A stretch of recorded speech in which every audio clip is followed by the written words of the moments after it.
میرے بھائیوں، بزرگوں، عزیزوں، دوستوں، آج کا یہ دن جو 26 جنوری کا دن ہے، یہ ہمارے وطن عزیز کے لیے، ہمارے دیش کے لیے بہت ہی عظیم، بہت بڑا دن ہے۔ اور اس دن کا تذکرہ اس لیے کیا جا رہا ہے کہ ہمارے بزرگوں نے، ہمارے آباء و اجداد نے اپنا خون دے کر، اپنی قربانی دے کر اس دیش کو آزاد کرایا ہے۔ اپنے اکابر، اپنے بزرگوں کی قربانیوں کو یاد کرنا اور اس کو سامنے رکھ کر کوئی لائحہ عمل تیار کرنا، ان قربانیوں سے سبق سیکھنا، آگے کے لیے راستے طے کرنا، اس لیے ان قربانیوں کا ذکر کیا جاتا ہے۔ میرے بھائیوں، یہ دن جب بھی آتا ہے 26 جنوری کا، اردو کے اندر اسے یوم جمہوریہ کہتے ہیں۔ سالہ گزشتہ کی طرح اس بار بھی یہ دن ہم لوگوں کے سامنے ہے۔ اس دن میں اسکولوں کے اندر، مدرسوں کے اندر، کالجوں کے اندر، یونیورسٹیوں کے اندر جھنڈے پھہرا کر کے، مٹھائیاں بانٹ کر کے اپنی خوشی کا اظہار کیا جاتا ہے۔ لیکن میرے بھائیوں، اس دن کا جو پیغام ہے، اس دن کا جو میسج ہے، تمام دیش واسیوں کے لیے، اس وطن عزیز کے اندر رہنے والوں کے لیے یہ دن جو میسج دیتا ہے، پیغام دیتا ہے، اس کی جانب کم ہی لوگوں کی توجہ ہوا کرتی ہے۔ کم ہی اخبار اور رسالے ہیں جو اس کا تجزیہ کرتے ہیں، کم ہی تقریر کرنے والے مقررین ہیں جو گزرے ہوئے حالات کو موجودہ حالات سے ملا کر کے کہ آگے کی زندگی، مستقبل کی زندگی کیسے گزارنا ہے، اس کے بارے میں غور کرتے ہیں۔ کم ہی لوگ ہیں جو 26 جنوری اور یوم جمہوریہ کے اس مناسبت سے جو حقیقی تصویر ہے وہ سامنے بیان کی جاتی۔ تو میرے بھائیوں، بزرگوں، عزیزوں، آج اگر کسی سے پوچھا جاتا ہے، کسی اسکول میں پڑھنے والے سے، مدرسوں میں پڑھنے والوں سے، کہ مہاتما گاندھی، مولانا ابوالکلام آزاد یا اسی طرح سے جتنے بھی مجاہدین آزادی گزرے ہیں، جب ان کے نام کو لے کر کے ہم پوچھتے ہیں کہ یہ کون لوگ ہیں، تو جواب یہی ملتا ہے کہ یہ فریڈم فائٹرز ہیں، مجاہدین آزادی ہیں، دیش کو آزاد کرانے میں ان کا بہت اہم کردار رہا ہے۔ میرے بھائیوں،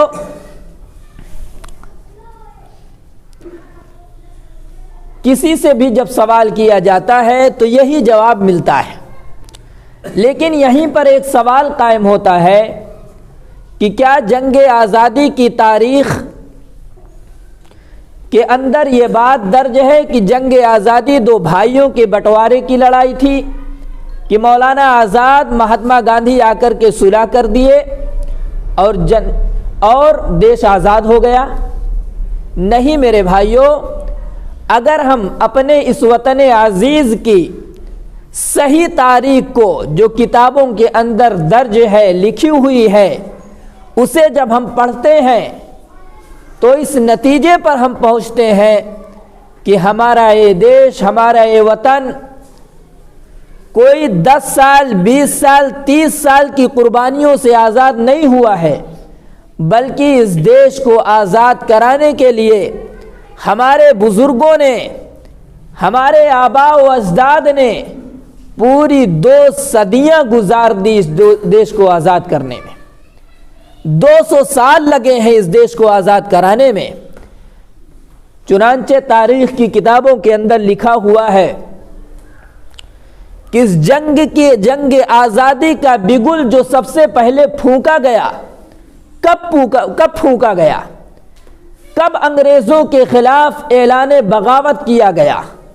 صحیح تاریخ جب اس کی دیکھی جاتی ہے، پڑھی جاتی ہے، تو میرے بھائیوں ہم نے یہ پڑھا کہ 1756 میں جب نواب سراج الدولہ جیسے جری اور بہادر بادشاہ کا دور حکومت آیا، اس کے بعد اس وقت کے جو علماء تھے، اس وقت کے جو دانشور تھے، اس وقت کے جو بڑے تھے، انہوں نے یہ محسوس کیا کہ ایسٹ انڈیا کمپنی، انگریز اس ملک کے اندر اپنے پنجے گاڑ چکا ہے، اپنا پیر پسار چکا ہے۔ لیکن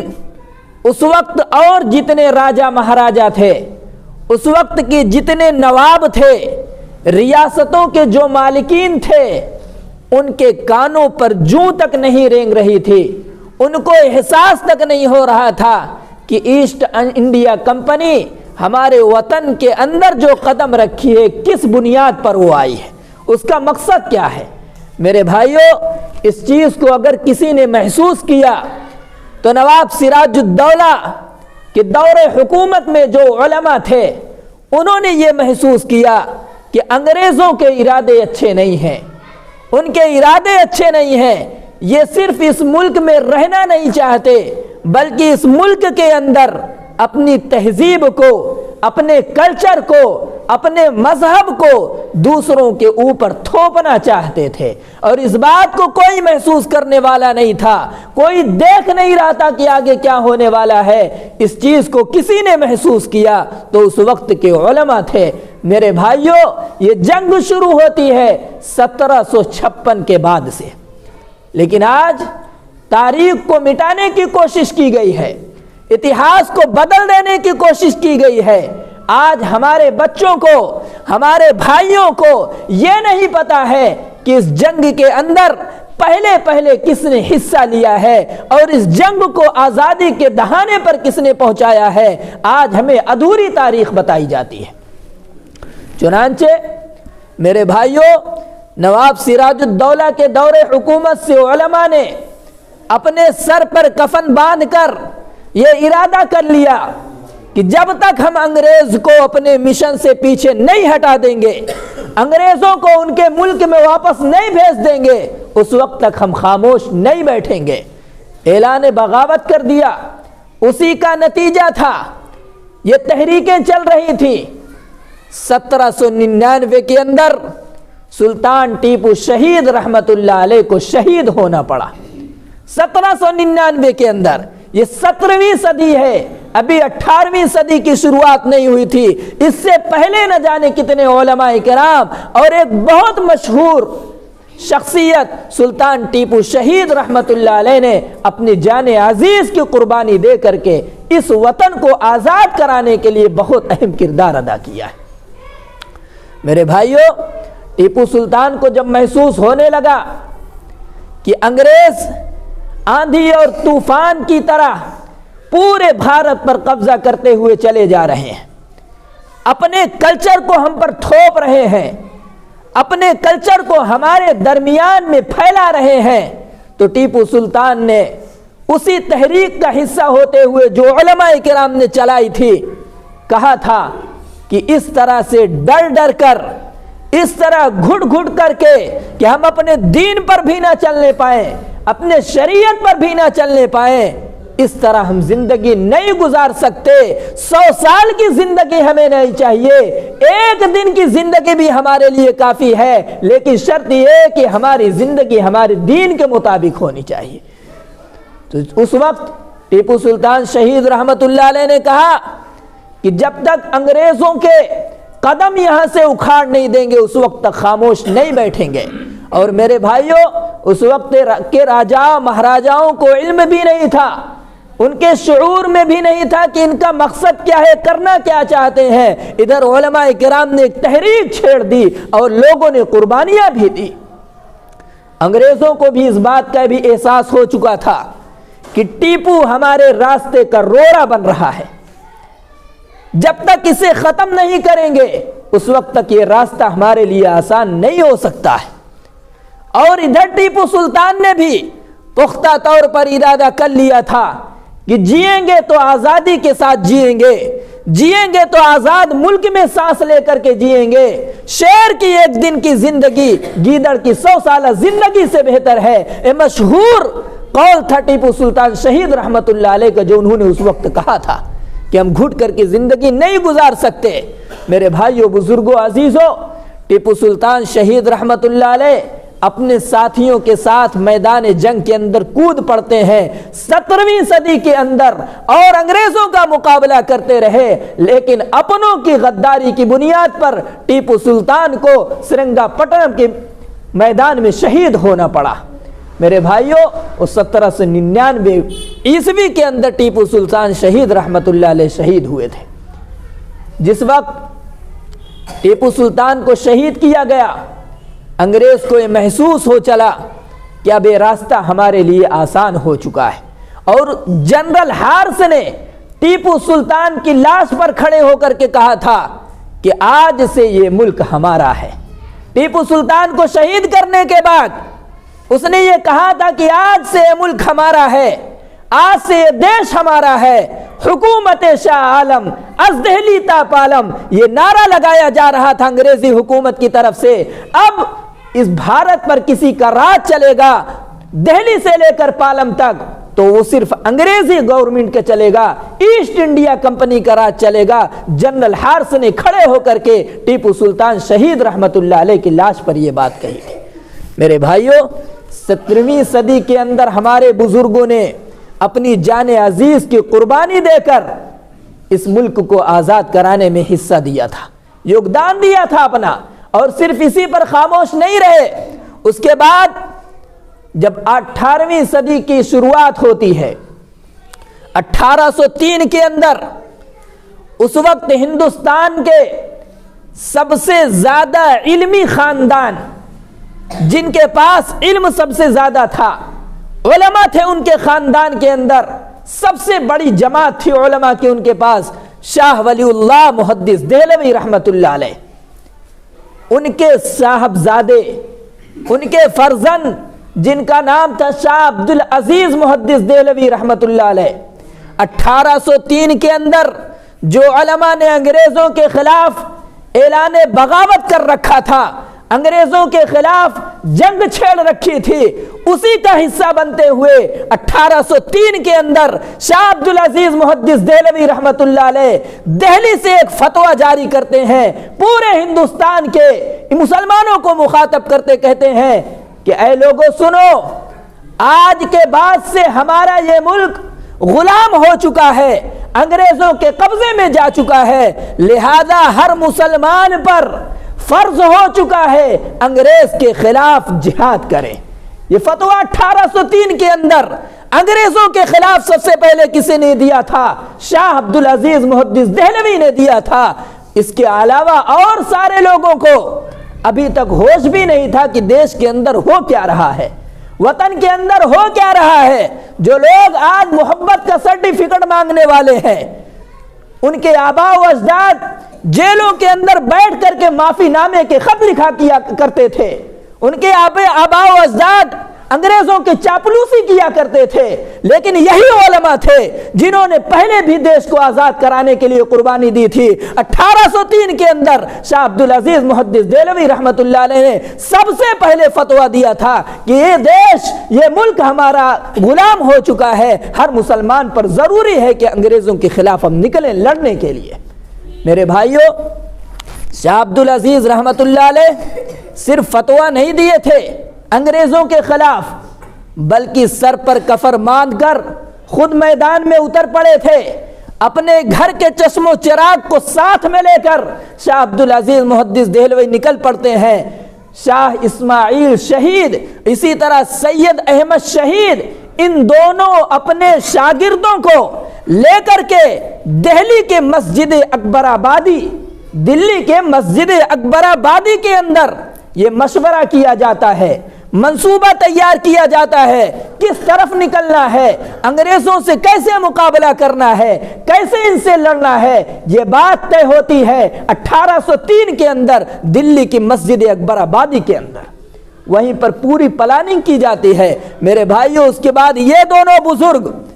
افسوس یہ ہے کہ آج ہمیں اپنے بزرگوں کی، جنہوں نے قربانیاں دی ہیں، اپنے خون کو اس دیش کے لیے قربان کر دیا ہے، اپنی جان کی بازی لگا دی ہے، آج ہم کو ان کے نام تک بھی نہیں معلوم ہے۔ دو چار نام کے علاوہ مولانا ابوالکلام آزاد، مولانا محمد علی جوہر، دو چار نام کے علاوہ ہم کس کو جانتے ہیں اپنے بزرگوں میں سے، جنہوں نے سب سے پہلے فتویٰ دیا تھا انگریزوں کے خلاف اعلان بغاوت کا؟ یاد رکھ لیجئے، اس شخصیت کا نام شاہ عبدالعزیز محدث دہلوی ہے۔ 1803 کے اندر ہی سب سے پہلے انگریزوں کے خلاف فتویٰ دے دیا تھا، اور اس کے بعد اپنے دونوں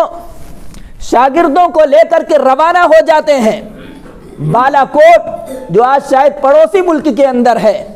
اس طرف نکل جاتے ہیں انگریزوں سے مقابلہ کرنے کے لیے۔ 1803 سے لے کر 1813 تک لگاتار انگریزوں کے خلاف مقابلہ کرتے رہے، صرف زبان سے نہیں، جیسے بھی ضرورت پڑتی تھی انگریزوں کے خلاف لڑتے رہے، مقابلہ کرتے رہے۔ لیکن 1813 کے اندر جو تحریک لے کر کے چلے تھے، جو آندولن شروع کیا تھا شاہ عبدالعزیز محدث دہلوی نے، سید احمد شہید نے، شاہ اسماعیل شہید نے، 1813 کے اندر یہ تحریک دب گئی، مٹ گئی۔ کیوں؟ اس لیے کہ یہ دونوں بزرگ بالا کوٹ کے میدان میں جام شہادت نوش کر لیے،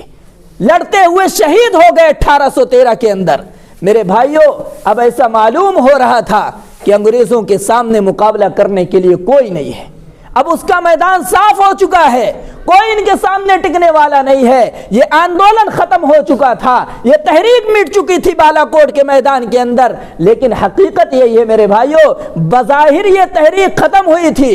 بظاہر یہ تحریک مٹی تھی، لیکن اس تحریک نے پورے ملک کے اندر ایک آندولن کھڑا کر دیا۔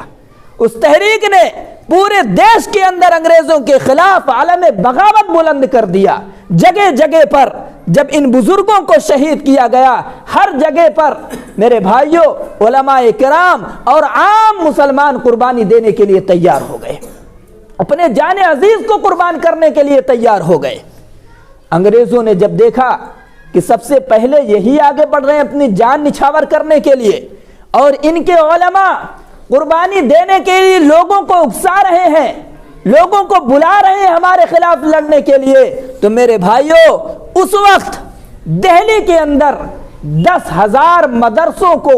گرا دیا گیا، مسمار کر دیا گیا۔ نہ کوئی ان کے اندر پڑھے گا، نہ کسی کو اس طرف راغب کیا جائے گا، نہ انگریزوں کے خلاف کسی کو بھڑکایا جائے گا۔ 10,000 مدرسے صرف دلی کے اندر تھے، ان کو ختم کر دیا گیا۔ اور آپ کو معلوم ہونا چاہیے کہ 1813 کے بعد سے جو جنگ لڑی گئی ہے اور انگریزوں نے جو بدلہ لینا شروع کیا ہے، 35,000 ہمارے علماء کو، 35,000 علماء کو انگریزوں نے شہید کر دیا، انہیں پھانسی پر لٹکا دیا۔ اور کیسے پھانسی دی جاتی تھی میرے بھائیوں؟ پھانسی کا پھندا لگا ہوتا تھا، لٹکا ہوتا تھا، ہاتھی پر بٹھا کر کے لے کر کے جاتے تھے، اور جس جگہ پر پھندا لگا ہوتا اس جگہ پر وہ پھندا ان کے گلے کے اندر ڈال دیتے تھے اور ہاتھی کو آگے دوڑا دیتے تھے۔ جیسے ہاتھی آگے بڑھتا فوراً وہ پھندا گلے میں پڑ جاتا اور آنکھیں نکل جاتی، ہاتھ پیر تڑپڑانے لگتے تھے۔ میرے بھائیو، اس طرح سے 35,000 علماء کو شہید کیا گیا ہے۔ یہ تو صرف دلی کے اندر کی بات تھی، پورے ملک کے اندر جو تحریکیں چلائی ہیں انگریزوں کے خلاف، میرے بھائیو 1857 کا واقعہ بھی پیش آیا، جس میں تنے تنہا میرے بھائیو لڑتے رہے ہمارے اکابر، ہمارے بزرگ۔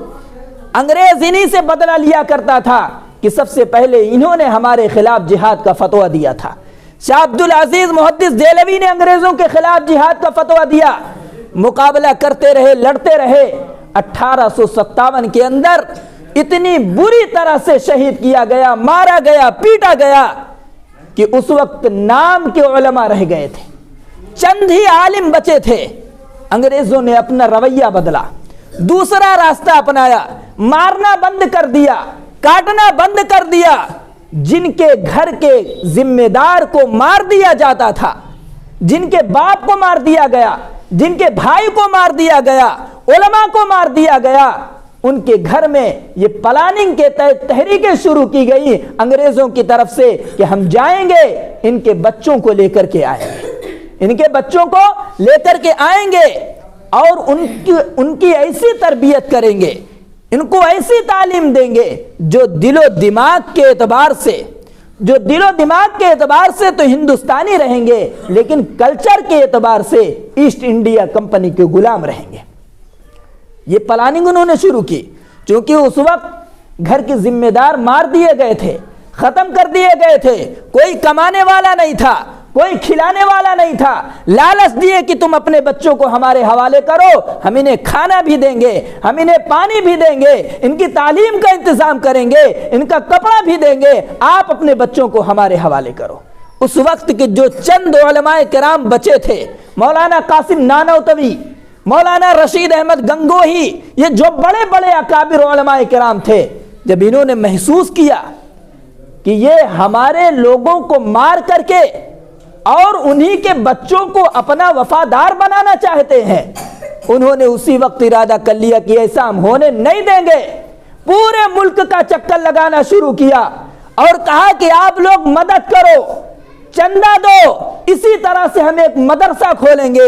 ایک مدرسہ قائم کیا جائے گا جس کے اندر بچوں کو مفت تعلیم دی جائے گی، جس کے اندر بچوں کو کپڑا بھی دیا جائے گا، بچوں کو کھانا بھی دیا جائے گا، تاکہ جو لوگ غربت کے شکار ہیں ان کے بہکاوے میں آ کر انگریزوں کے وفادار نہ بن جائیں۔ یہ اکابر علماء کرام گئے، غریبوں کے بچوں کو لے کر کے آتے تھے، آؤ میں تمہیں تعلیم دوں گا، میں تمہیں کپڑا بھی دوں گا، میں تمہیں شکشا بھی دوں گا، سب کچھ دوں گا، اور تم دل و دماغ کے اعتبار سے ہندوستانی رہو گے، لیکن اپنی سوچ کے اعتبار سے، اپنی کلچر کے حساب سے، اپنے فکر کے حساب سے محمد الرسول اللہ صلی اللہ علیہ وسلم کے غلام رہو گے۔ تو میرے بھائیوں، انگریزوں نے ادھر یہ پلاننگ کی، مارنے کے بعد، کاٹنے کے بعد، اب انہوں نے اپنا راستہ بدل دیا، تو ہمارے اکابر علماء کرام نے بھی یہ راستہ بدل دیا۔ 1866 کے اندر 1857 کے اندر یہ جنگ ہوتی ہے۔ 1866 کے اندر دارالعلوم کی بنیاد رکھی جاتی ہے۔ مولانا قاسم نانوتوی رحمت اللہ علیہ، حاجی عابد حسین صاحب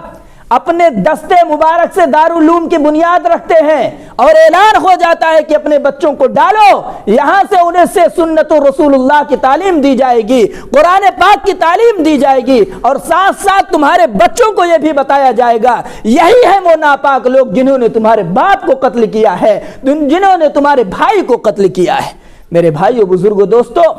بظاہر لگ رہا تھا کہ اب کمزور ہو چکے ہیں، اب دیش ہمارا آزاد نہیں ہو سکتا، لیکن اس مدرسے کے پڑھے ہوئے اکابر حضرت شیخ الہند رحمت اللہ علیہ، مولانا محمود الحسن، شیخ الاسلام مولانا حسین احمد مدنی، یہ ایسے اکابر تھے، اس دارالعلوم کے ایسے سپوت تھے کہ میرے بھائیوں وہاں سے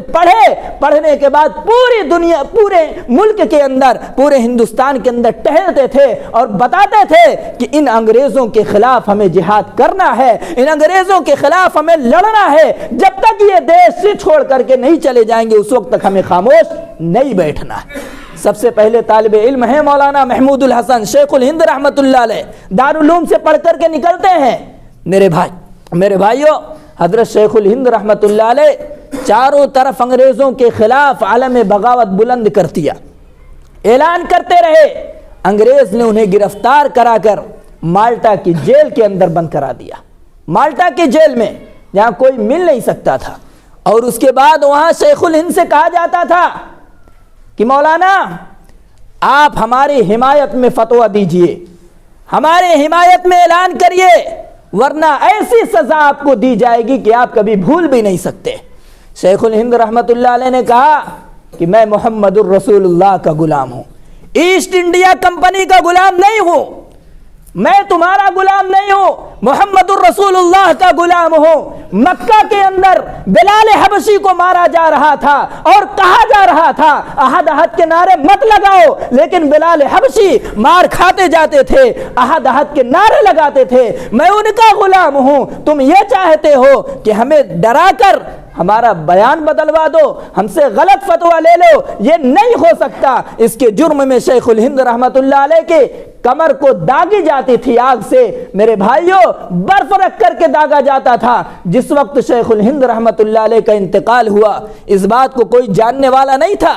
کسی کو نہیں معلوم تھا کہ شیخ الہند کو مالٹا کی جیل کے اندر کتنی سزا ملتی تھی۔ ان کے ساتھ میں تھے شیخ الاسلام مولانا حسین احمد مدنی، وہ ساتھ میں رہتے تھے۔ میرے بھائیوں انہوں نے دیکھا تھا، لیکن شیخ الہند نے منع کر دیا تھا کہ حسین احمد یہ بات کسی کو بتانا مت، راز راز ہے، رہنے دو، میں نے یہ قربانی اپنے اللہ کے لیے دی ہے، کسی دنیا کو دکھاوے کے لیے نہیں دی ہے، ثبوت پیش کرنے کے لیے نہیں دی ہے، وفاداری کے لیے نہیں دی ہے، اپنی جان عزیز کو میں نے اس لیے لگایا ہے تاکہ میرا رب مجھ سے راضی ہو جائے، اس دین کے لیے میں نے اس وطن کے لیے قربانی دی ہے۔ شیخ الہند رحمت اللہ علیہ کا انتقال ہو گیا۔ جب لوگوں نے نہلانا شروع کیا شیخ الہند کو، بدن سے جب کپڑا ہٹایا گیا تو ان کی کمر بالکل پتلی ہو چکی تھی، کالی پڑ گئی تھی۔ شیخ الاسلام مولانا حسین احمد مدنی رحمت اللہ علیہ اپنے بزرگ، اپنے استاذ کے جب یہ حالت دیکھے اس وقت رونے لگے۔ پہلے سے ان کو معلوم تھا، لیکن اور جتنے لوگ تھے دیکھنے والے، انہوں نے کہا کہ چہرے سے،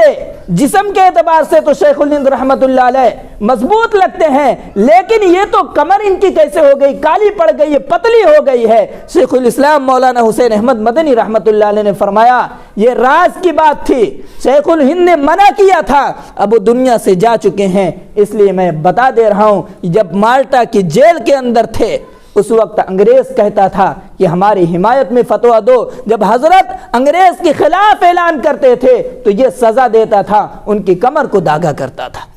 یہ تھے میرے بھائیوں اس مدرسے سے پیدا ہوئے۔ جب انگریزوں نے یہ اسکیم لگائی تو ہمارے بزرگوں نے یہ اسکیم لگائی تاکہ انگریز کو یہاں سے ہمیں بھگانا ہے، انگریز کے وفادار ہمارے بچے نہ بننے پائیں۔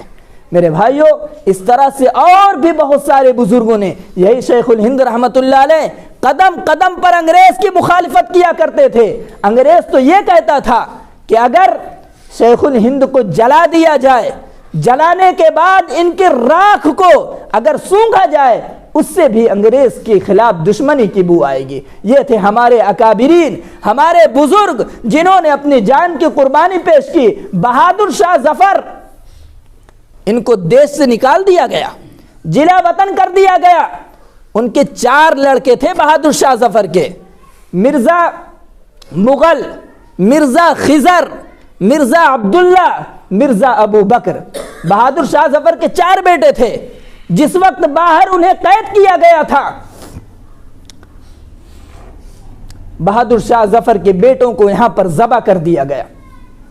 4 بیٹوں کو ذبح کرنے کے بعد ان کے سر کو ایک تشتری میں لگ کر جہاں پر بہادر شاہ ظفر کو قید کیا گیا تھا ان کے سامنے پیش کیا گیا اور کہا کہ یہ دیکھو، انگریزوں کے خلاف اگر تم اپنی آواز کو بلند کرو گے یہی تمہارے ساتھ حشر ہوگا۔ اس وقت بہادر شاہ ظفر کی آنکھوں سے آنسو نہیں جاری ہوئے۔ جب اپنے بیٹوں کی لاش کو دیکھا، ان کے کٹے ہوئے سر کو دیکھا تو شکریہ ادا کرتے ہوئے کہتے ہیں پروردگار تیرا شکر ہے، میرے بیٹے جھکے نہیں، میرے بیٹوں نے گھٹنے نہیں ٹیکے، میرے مولا اتنے شکر ہے یہ سر کٹا کر کے اپنے دیش کے لیے قربانی پیش کیا ہے۔ اور صرف اتنا ہی نہیں، اس وقت بہادر شاہ ظفر نے کہا کہ آج مجھے خوشی ہو رہی ہے کہ تیمور کی اولاد اپنے باپ کے سامنے اسی طرح سرخرو ہو کر کے پیش ہوتی رہے۔ یہ تھے میرے بھائیوں آپ کے اکابر، آپ کے بزرگ جنہوں نے قربانی پیش کی ہے۔ لیکن آج افسوس ہے کہ ہم اپنے بزرگوں کی قربانیوں کو پڑھتے نہیں ہیں، تاریخ سے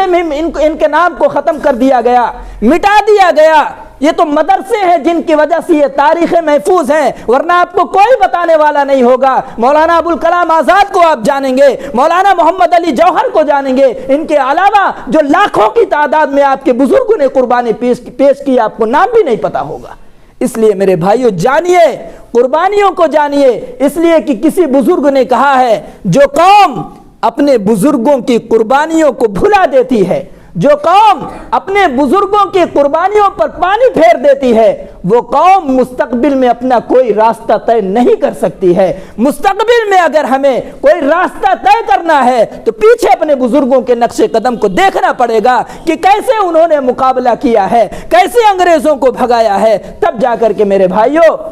ہم اپنا راستہ طے کر سکتے ہیں۔ میرے بھائیوں، آج افسوس یہ ہے کہ آج وہی یوم جمہوریہ ہے، ہمارا دیش آزاد ہوا، اس کے بعد اس دیش کے بسنے والے جتنے لوگ ہیں سب کو برابری کا حق دیا گیا، کوئی چھوٹا بڑا نہیں ہے، سب کے ساتھ انصاف کیا جائے گا، سب کے ساتھ برابری کا حق ہے، کسی کے ساتھ ظلم نہیں کیا جائے گا۔ لیکن میرے بھائیوں، ہمارے بزرگوں نے جو سپنے دیکھے تھے، ہمارے بزرگوں نے جو خواب دیکھا تھا، ان خواب کو